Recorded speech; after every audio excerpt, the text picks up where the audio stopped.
Chapter 24. When a man hath taken a wife and married her, and it come to pass that she find no favor in his eyes, because he hath found some uncleanness in her, then let him write her a bill of divorcement, and give it in her hand, and send her out of his house. And when she is departed out of his house, she may go and be another man's wife.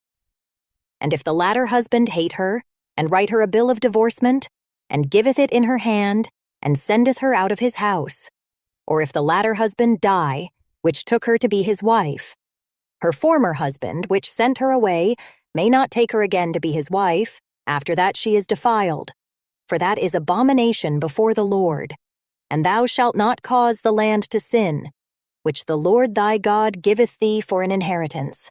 When a man hath taken a new wife, he shall not go out to war, neither shall he be charged with any business, but he shall be free at home 1 year, and shall cheer up his wife which he hath taken. No man shall take the nether or the upper millstone to pledge, for he taketh a man's life to pledge. If a man be found stealing any of his brethren of the children of Israel, and maketh merchandise of him, or selleth him, then that thief shall die, and thou shalt put evil away from among you.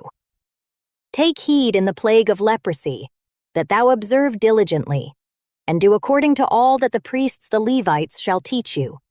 As I commanded them, so ye shall observe to do.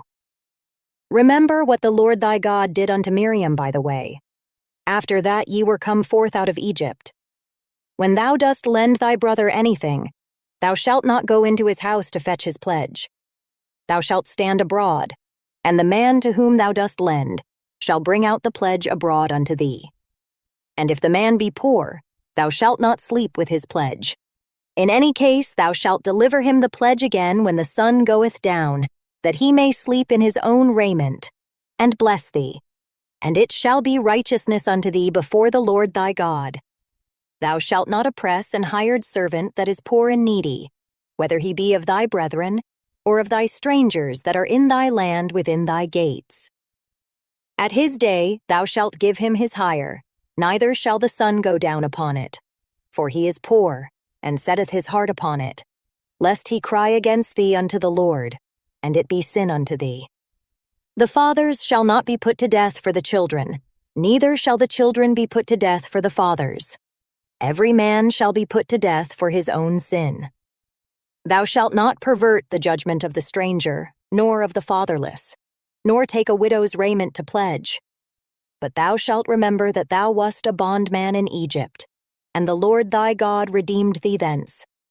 Therefore I command thee to do this thing.